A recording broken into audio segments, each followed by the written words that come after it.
Welcome to the second video lecture on project appraisal. We continue from where we left.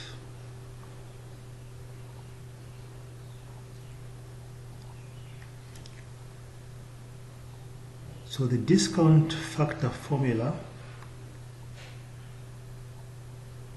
which is given as 1 over open brackets 1 plus r close brackets the power n, is also known as the discount factor. We use this to compute the present value of a future value. So the future value is multiplied by the discount factor to give us a present value. So we can take any future value in a future cash flow and discount it back to what its equivalent worth is today. We can either use the formula or we can use the present value tables, which will be provided in the exams. That is an example of the present value tables. We have the same formula at the top here, written slightly different, but it's the same formula. So you've got a choice of using the tables. The tables are quicker to use, and since they're provided in the exams, I would encourage you to familiarize yourself with the tables and how to use them. But should you find yourself with a discount rate which is a decimal, then you are not able to use the discount tables. Then you've got no choice but to rely on using the formula. Also, the discount tables, they only go up to period 15 and they go up to 20%. So if you are given a period which is more than 15 periods or a rate which is more than 20, again you will not be able to use the tables, but you can compute using the formula.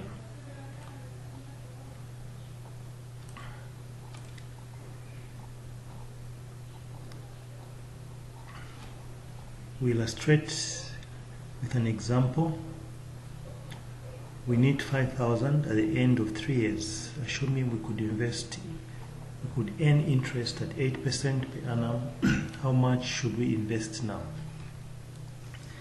So the first option, we're going to use the tables. So we're going to look for 8% on the tables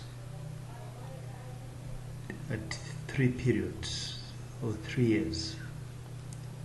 So we go to the table and find where 8% intersects with 3 years.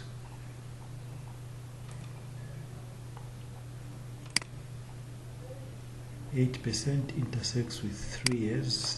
Our 3 years is here, our 8% is here, so where they intersect we get 0.794. We multiply the 5,000 by 0.794 to give us a present value of 3,950. We could use the formula and discount our formula there, with our R being the rate of 8%, N being the number 3 years. We end up with the same answer as using the tables.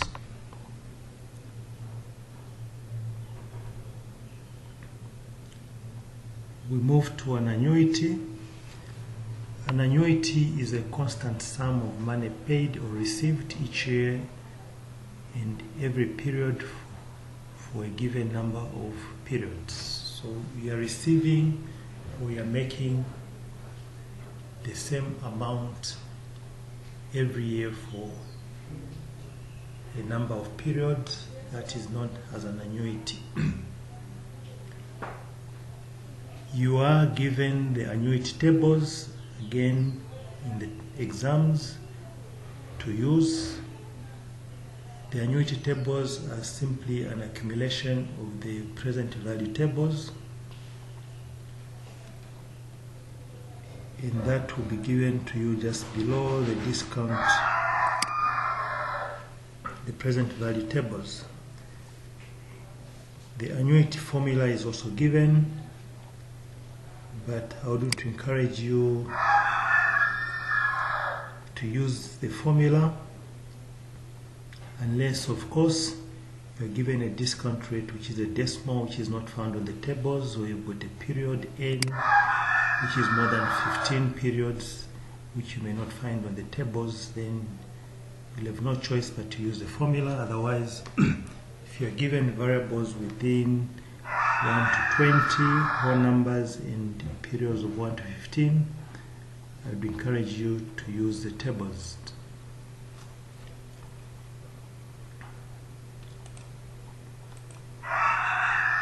We look at an example question. A project would involve a capital outlay of 5,000. Profits before depreciation would be 12,000 per year. The cost of capital is 10%. Would the project be worthwhile? So we're going to discount using the annuities over 5 years and 12 years. So the first solution is discounting the 12,000 over a period of 5 years at 10%. We've got our investment in year 0, 50,000. Year 0 discount factor is always 1 regardless of the discount factor rate that you use. Hence, you will not find the discount factor of 0 being shown on the tables, because regardless of what discount factor you are given, the discount factor is 1. Regardless of the cost of capital that you are given, the discount factor is 1 for year 0. So 5 periods, 10%, we get a negative 4,508. That tells us the project, if undertaken over a 5-year period, is not worthwhile because we'll not be able to recoup our investment. The same period taken over 7 years gives us a positive NPV of 8,416, indicating that if this project is undertaken over a 7-year period, it will be worthwhile. And should be accepted. So all being equal, the decision whether to accept or not would depend much on management's view about its duration, whether the 7-year period is acceptable or not.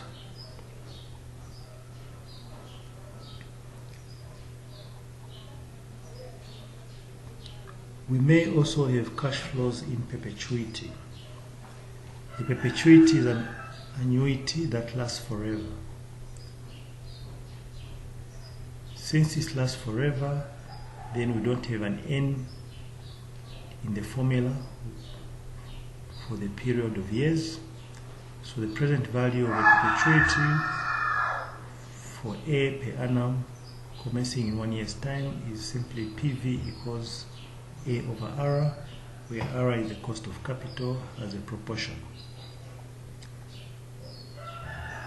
To look at an example, an investment will produce an annual return of $1,500 in perpetuity with the first receipt starting in 3 years' time. What is the present value of this perpetuity discounted at 8%? Now pay attention to my next explanation. This formula, just a formula, when you apply it, the formula commences in time 1, year 1. But you may be given cash flows which are not starting in year 1. So after you have applied the formula, you need to cut off the years in which the cash flows are not being generated. In this question, the cash flows are starting in year 3. So when we discount the 1.5, we get 18,750, but this 18,750 is starting from year 1. To cut off year 1 and 2, we go and multiply the 18,750 with the discount factor for the year before, which is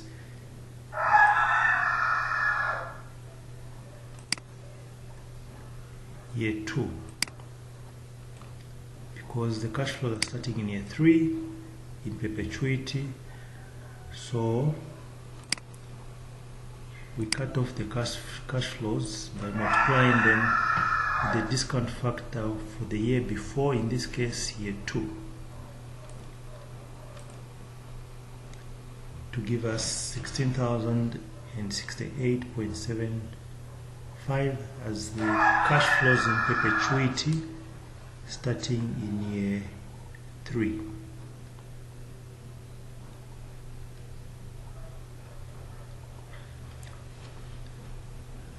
That was the first part of this lecture. We move to the payback period. The payback period is also an investment appraisal technique, which is about the easiest of all investment appraisal techniques. It is simply the time taken for the initial investment to be recovered in the cash flows from the project. So you invest 20 kwacha, $20. How long does it take you to recover your $20 or your 20 kwacha? That will be your payback period.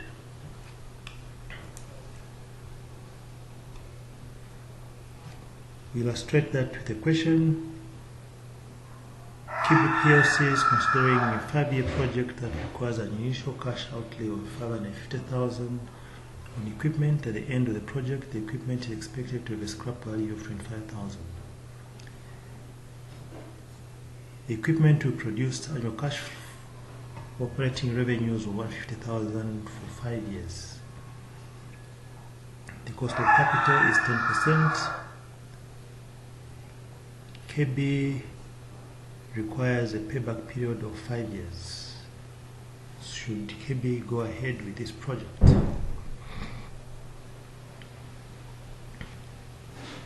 So our investment takes place in year 0. We start knocking off the 550 investment from the cash inflows. So the 550, we knock off 150 in year 1, gives us 400,000. Knock off another 150 to give us 250. Knock off another 150 to give us 100. When you reach a point whereby the next knocking off will recover your investment in full and give you a profit, you pause and count the number of years. So 1, 2, 3. So the payback period will be between 3 and 4 years. You may take it further. The remainder, the 100,000, you divide it by the 150. If you divide by 150,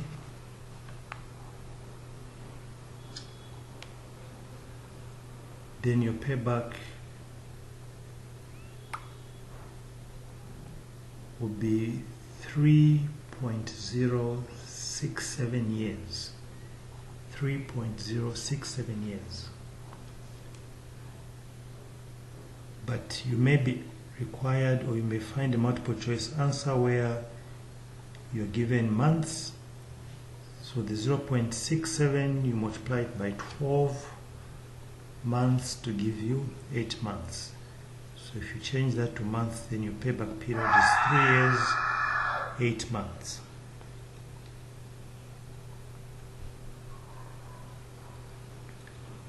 The advantages of the payback period is quick.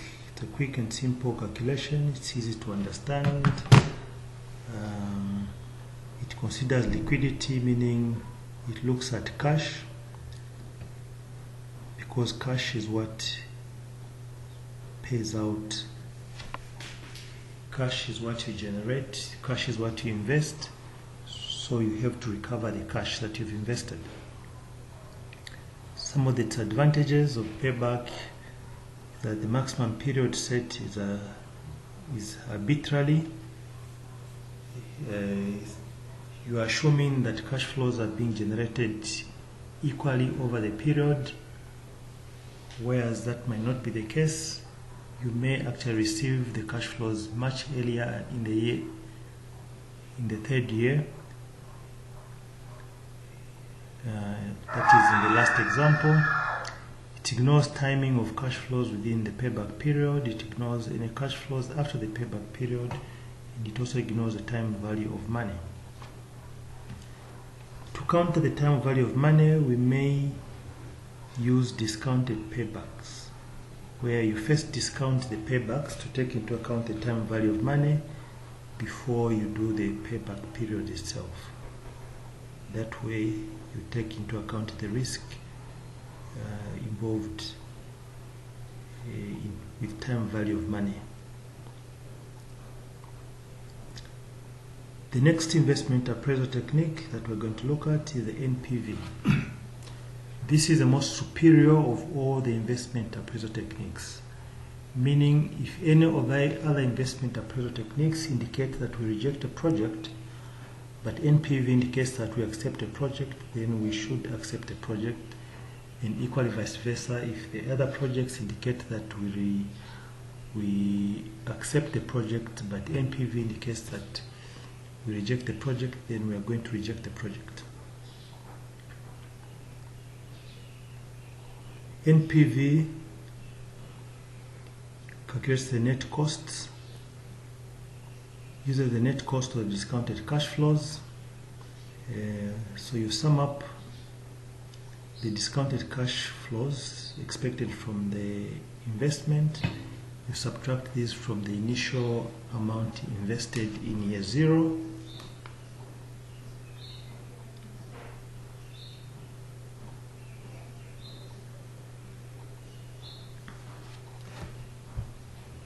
with this method, you calculate or list the expected cash flows per year that result from the investment or decision. You then discount each cash flow with the cost of capital.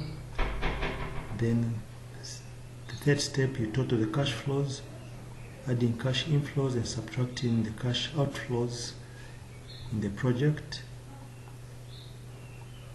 If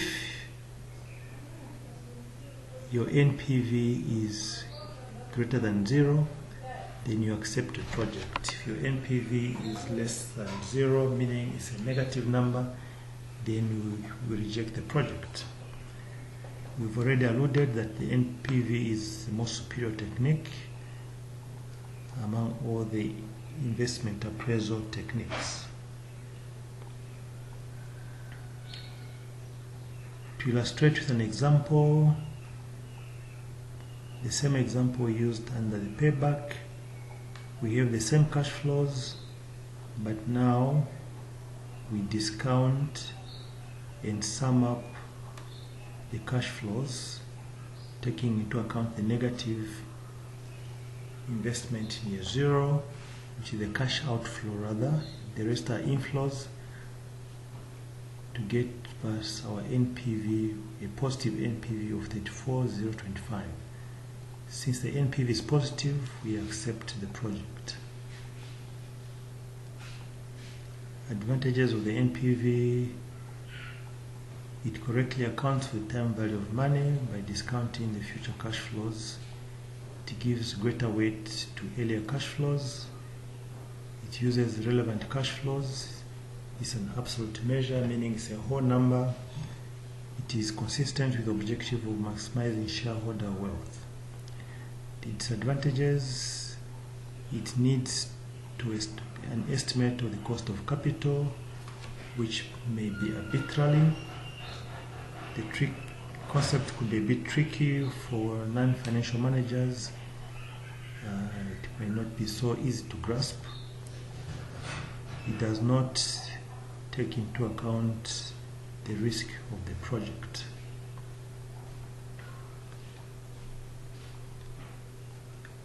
We continue in the third video, the third and last video of our lecture on project appraisal.